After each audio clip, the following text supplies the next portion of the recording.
E aí, galera que curte demais uma teoria muito louca baseada apenas no que seus olhos veem, somado às vozes da sua cabeça? Bom ou não?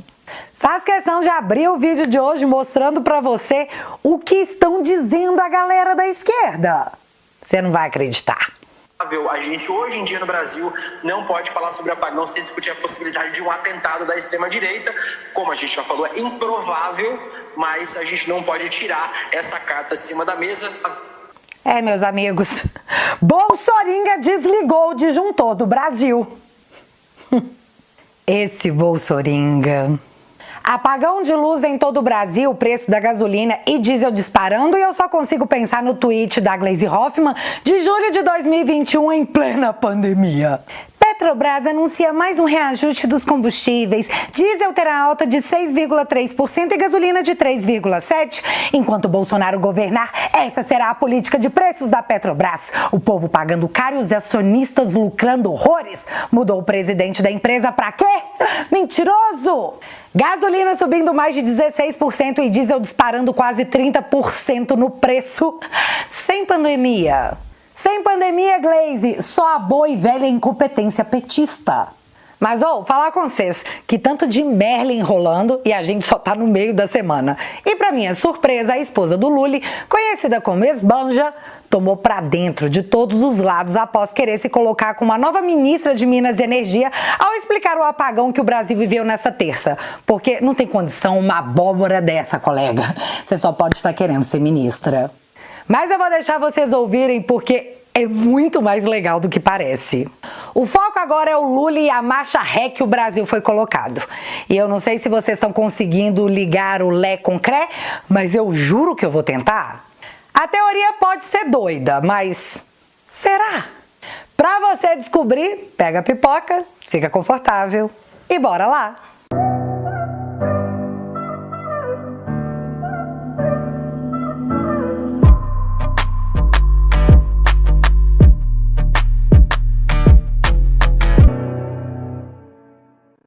Bom, para que você entenda a disparada do preço do combustível, o que não é um problema, já que pobre não come gasolina, né, Miriam Leitão? Você tem que saber o que essa política porca e populista tentou fazer e deu errado.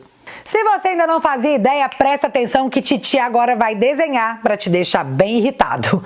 Preparados? Após o rombo sofrido pela Petrobras no episódio do Petrolão e o desastre administrativo do governo Mãe Sapiens em 2016, a lei das estatais, que servia para proteger a Petrobras de indicações políticas, também adotamos o PPI, que é a paridade de preços internacionais.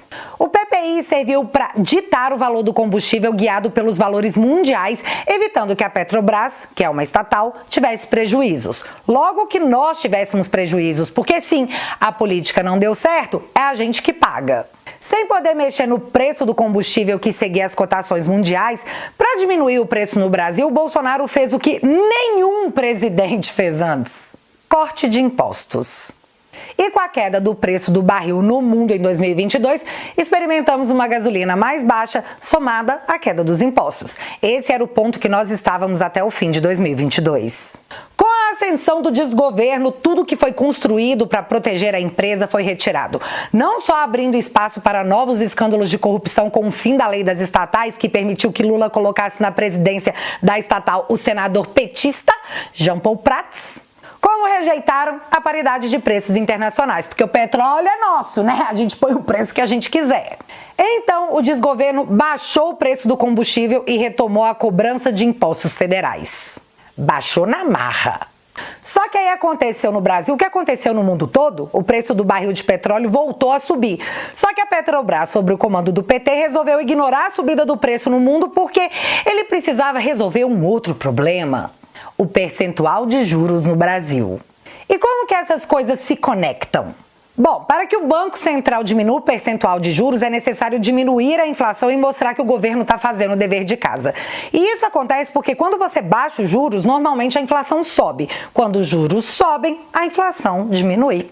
E é muito importante para o Lully diminuir os juros para que você possa ir na Magazine Luiza fazer uma compra no carnezinho gostoso, pagando uma taxa de juros de quase 6%. Já que a Magazine Luiza está quebrando, e eu posso dizer isso porque ela anunciou o balanço de segundo semestre com um prejuízo superior a 300 milhões de reais.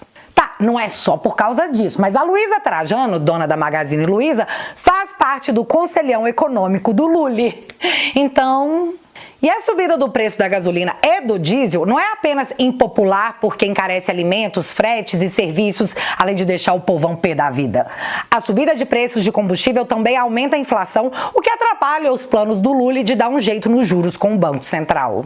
Nós, Brasil, não somos autossuficientes em produção de combustível. Logo, os itens de refino e até mesmo o petróleo refinado vêm lá de fora. Só que lá fora eles não têm um Lully populista. Lá fora eles seguem a paridade de preço internacional. Então, os vendedores de combustível no Brasil começaram a comprar mais caro para vender mais barato para que o Lully enganasse você que estava achando que o governo dos pobres estava bombando. Só que o problema do malandro é achar que só a mãe dele fez filho esperto. Ninguém gosta de tomar prejuízo em nome de um Estado incompetente. Os caras então resolveram simplesmente parar de importar combustível. Resultado? O desabastecimento começou a ser noticiado. A situação começou a ficar insustentável. Então, Jean Paul Prats segurou o máximo que ele pôde. E aqui nós temos que pensar que o Lully pode ser burro e incompetente, mas ele não pode ser doido a ponto de quebrar a Petrobras no primeiro ano de desgoverno. E assim chegamos ao primeiro alto reajuste da temporada. 41 centavos na gasolina e 78 centavos no diesel. E amigos, é só o primeiro, porque os preços da Petrobras, mesmo com o reajuste de terça-feira, ainda estão abaixo dos preços no mundo. Conclusão, mais uma vez, maquiar a economia brasileira com números artificiais não deu certo. Assistiremos agora a subida da inflação, a estagnação dos juros e você que fez o L fazendo cosplay de burrinho do Shrek. Mas calma, não para por aí. Eu sei, é doloroso, mas você precisa compreender o que tá rolando enquanto não é tarde demais. E galera, só o conhecimento liberta. Assistimos nos últimos meses o aumento de impostos em quase tudo. Você piscou e o taxade te taxou. Vamos entender aqui um paralelo importante. O Bolsonaro promoveu a maior redução de impostos da história do Brasil. E com isso tivemos uma arrecadação recorde. Quem poderia imaginar, né? Se você reduzir os impostos das coisas, as pessoas consumirão mais em maior quantidade, aumentando a arrecadação. Nossa, que doideira! Tipo revolucionário. Em contrapartida, visando um aumento da arrecadação, o Taxade resolveu aumentar os impostos e, além disso, criar novos impostos. Aí você sabe o que aconteceu? A arrecadação vem despencando mês após mês e o povo brasileiro parou de comprar. E assim o desgoverno não consegue arrecadar através dos impostos. E isso é um problema gravíssimo, porque para fazer o arcabouço fiscal dar certo, o Taxade estava contando que você seria taxado e continuaria gastando muito para o governo arrecadar muitos dinheiros para manter 37 ministérios. Além de garantir para o Lully 200 milhões livres para melhorar a sua imagem na internet. Porque sim, o Lully em 2024 vai gastar 200 milhões para melhorar sua imagem na internet. Enquanto isso, temos contingenciamento na educação, na saúde, além do corte de milhares de pessoas do Bolsa Família. Prioridades, faz o L. Mas tá, pro arcabouço fiscal funcionar, o Taxade estava dizendo que precisava de 150 bilhões a mais. Só que ele não estava contando que a arrecadação ia cair, né? Logo, das duas, uma. Ou ele vai desistir do arcabouço e criar uma instabilidade econômica lulística, ou ele vai descer mais ainda a lenha nos impostos. Na galera rica, não é piquinho. E aqui eu fiz questão de trazer a matéria de uma mídia bem de esquerda para você não tentar se iludir dizendo que é uma mentira. Líder do PT admite abrir mão momentaneamente de taxar milionários para aprovar a reforma. Os caras berraram por 4 anos no governo Bolsonaro pedindo a taxação das grandes fortunas. E quando chega a vez deles de pôr em prática, não, obrigado. Você entendeu ou você quer que eu coloque o nariz de palhaço? Mas eu quero ser mais escrachada que isso e de forma inacreditável dá pra fazer. Presta atenção. O Tachad taxou as brusinhas da Shein porque ele disse que ia arrecadar 8 bilhões de reais com a taxação. E por mais que a esbanja dissesse que o imposto seria pro empresário e não pra você, que caiu nessa, putz. Desde o dia 1º de agosto você está sendo taxado e qualquer coisa que você comprar com um impostinho gostoso do Tachad, você vai pagar imposto, porque ele tem que arrecadar 8 bilhões. E nós já falamos aqui, quem compra as brusinhas da Shein não é rico, coleguinha, é o pobre que tenta se vestir melhor gastando menos. Beleza, mas enquanto o pobre está sendo taxado nas brusinhas para que o Tachad consiga 8 bilhões, os irmãos Batista da JBS, condenados por corrupção com o nosso dinheiro, olha só que legal, conseguiram um desconto de 7 bilhões de reais em multa. Eram mais de 10 bilhões que eles deveriam ressarcir os cofres públicos e agora eles vão pagar só um pouco mais de 3 bilhões. Mas fica sussa, nós vamos poupar os bilionários que jantaram mês passado com o Barroso de pagar a multa, porque os 7 bilhões que os bilionários receberam de desconto, o pobre vai pagar em imposto na brusinha da Shein. E no meio disso, o Brasil bate um recorde impressionante. A maior sequência de quedas consecutivas na Bolsa de Valores desde 1984. E você precisa fixar na sua cabeça que nem a pandemia conseguiu a proeza que a desastrosa política do PT conseguiu. O Brasil não é pobre à toa. Isso aqui é trabalho de profissional. É quase pornográfico. Governo dos pobres. Faz o L aí. E enquanto tudo isso acontece junto, o Brasil acordou sem luz na terça-feira, segundo a esquerda, por causa do Bolsoringa. Não, na verdade, você quer saber o porquê? Não, mentira! A Janja falou lá no Twitter que aconteceu porque a Petrobras foi privatizada no governo Bolsonaro.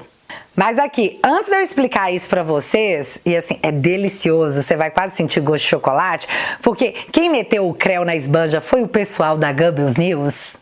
Sim! Deixa eu dar meus 2 centavos nessa questão da Eletrobras. A primeira é que desde que o desgoverno Lula voltou, ele decidiu, colocou a ideia fixa na cabeça que ele tem que reverter a privatização da Eletrobras, que era uma estatal até ano passado. Porque ela dava muito lucro? Nope. É porque ela alimentava o PT. Entre corrupção e má gestão do PT, em 2017 tínhamos um valor a ser apresentado. 186 bilhões de prejuízo da Eletrobras. Mas eu vou deixar a Lilian Vitfib falar, e é importante você prestar atenção nesse áudio, porque ela deixa claro o que foi a Eletrobras nos governos do PT, as suas ligações e por que o PT quer ela de volta. Proibiu o nosso? Sim, aqui. A Eletrobras de aportar mais 100 milhões de dólares numa hidrelétrica da Nicarágua. Os votos dos ministros eram assim: inacreditável, inadmissível, inviável, absurdo.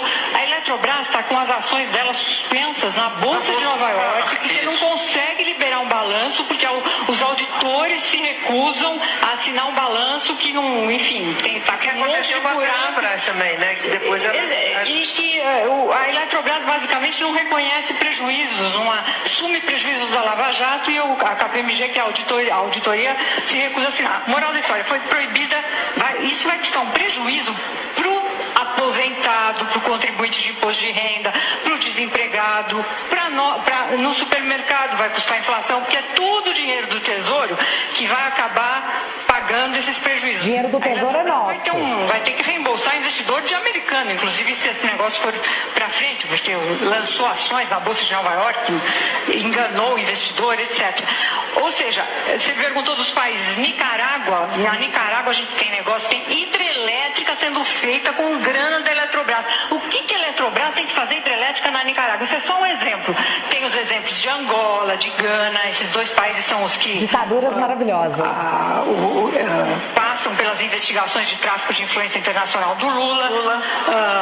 Tem Venezuela, tem Peru, tem Equador. Tem o Porto de Mariel. Para não falar de Cuba, do Porto de Mariel. São esses. E os negócios são estatais, são o seu dinheiro.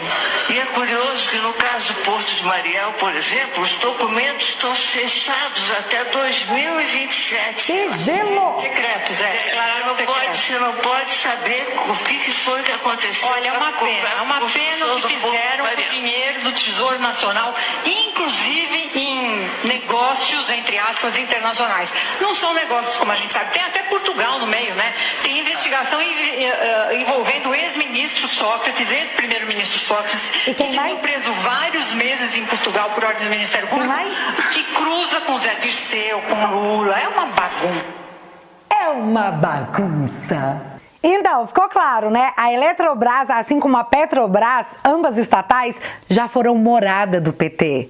E eles querem pegar elas de volta. E aqui a gente entra na parte da teoria chapéu de alumínio. Tá preparado? Como eu disse pra vocês, desde que retornou ao poder, o Lula deixou claro que brigaria muito para reverter a privatização da Eletrobras. Isso é fato consumado em meses e meses de declaração. No dia 4 de agosto, o Lula assinou um decreto dizendo que voltaríamos a comprar energia da Venezuela. Maduro agradece. Na noite dessa segunda-feira, do nada, literalmente, até onde sabemos, do nada, o presidente da Eletrobras, que ganhava mais de 300 mil Dilmas, pediu demissão. Tipo, vocês que lutem, eu tô fora. Na terça-feira, o Brasil acorda com um apagão. Esbanja vai lá e faz uma postagem no Twitter jogando a culpa do apagão na privatização. O ministro de Minas e Energia até apareceu para uma coletiva que não explicou nada. Mas antes disso, tivemos a Globo News pegando a declaração da Esbanja e... creu. É sério, vocês merecem ouvir. Em relação a descumprimento, nesse um ano de privatização, de contratos que fragilizaram o sistema, porque a Eletrobras, ela é dona da malha de transmissão, praticamente. Se ela tiver, não é a primeira dama do ministro. Tem essa função. Querendo ou não, isso aqui acaba politizando a questão. Acho que isso a gente pode dizer com certeza. Se o governo estava... Chamou pra dentro do alvorada isso, né? Porque é igual quando um filho de Bolsonaro postava alguma coisa. Ah, é minha opinião. Não, você é filho do presidente. Com Bolsonaro, bota o Bolsonaro em tudo. Tem um outro. Mas escuta, ó. É claro que tem informações, Valdo, de quem tá ali do lado e sabe de muita coisa. É a opinião, o presidente Lula falou várias vezes da privatização da Eletrobras. Isso foi uma das primeiras crises com o Congresso, esse novo, quando veio essa história de tentar rever a privatização da Eletrobras. A gente saiu de um governo, de negócio de fake news, de desinformação, de informação imprecisa. O que o Brasil está precisando nesse momento é informação precisa. Por que eu fiquei no escuro? Por que minha vida foi prejudicada? Então, você dá uma informação dessa. Esse é o tweet, foi privatizado. Você está informando? Então, foi a privatização o problema? Não um problema com os operadores privados? Se não, é desinformação.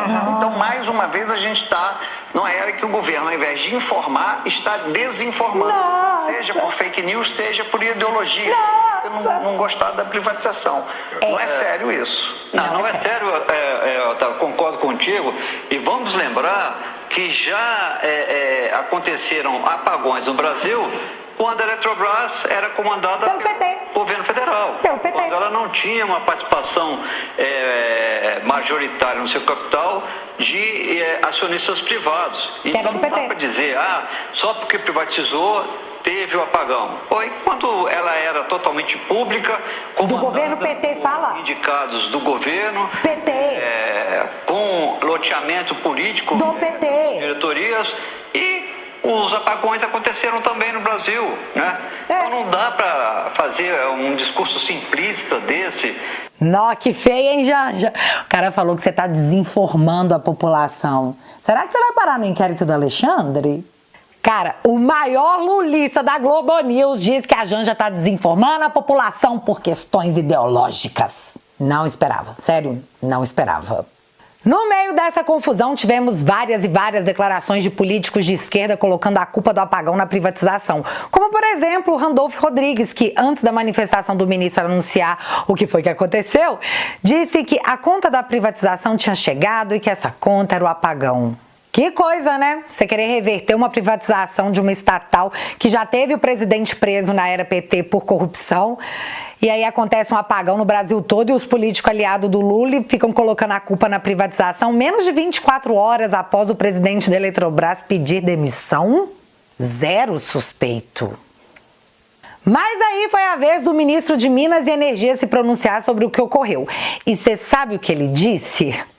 Abre aspas. Houve sobrecarga no Ceará, o que fez o sistema entrar em colapso na região com uma perda abrupta de carga. A ONS reagiu, modulou a carga para sul e sudeste e fez a carga ser reduzida para proteger o sistema.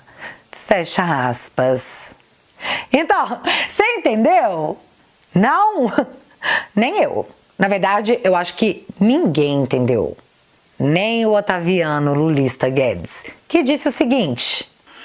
Júlia, sem nenhum trocadilho, eu e o Brasil continuamos no escuro em relação às causas desse apagão, né? Essa coletiva não trouxe ali, nem se alinha onde aconteceu o problema no Ceará, é da Eletrobras.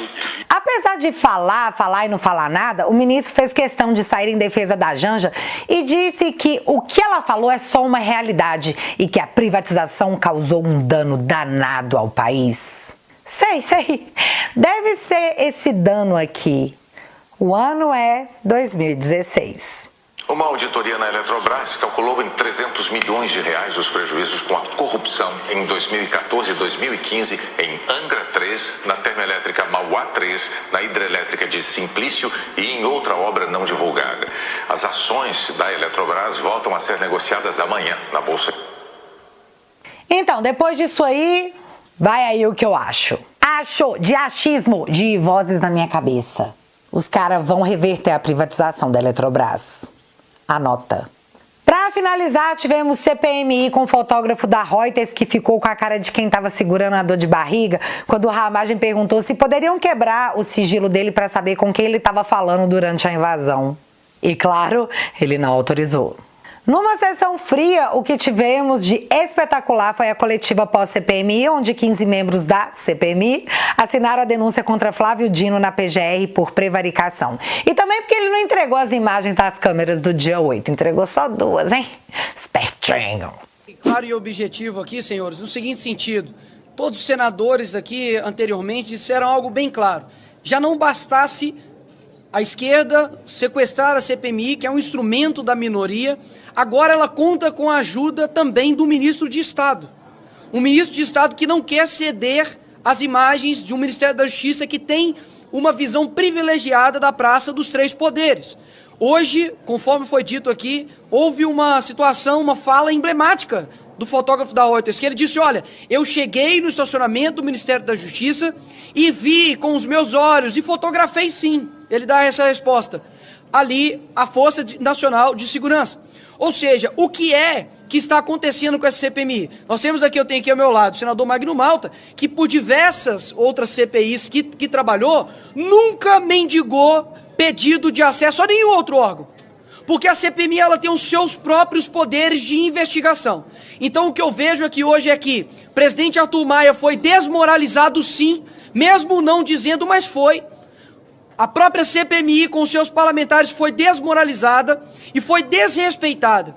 Porque não há que se pedir para tais órgãos fazer com que envie as imagens, afinal de contas, nós não somos uma comissão parlamentar de inquérito. Nós não estamos ali para poder investigar. Nós, hoje como oposição, estamos fazendo um trabalho para todo o Brasil ver de que nós não temos nada a esconder, pelo contrário, votamos os requerimentos, inclusive propostos pela relatora, que é amiga do Flávio Dino, e com o intuito, com uma parcimônia de queremos ver até onde essa investigação vai dar, queremos que as coisas estejam claras. E houve quase que um desespero coletivo quando dissemos para poder convocar o diretor da Força Nacional de Segurança.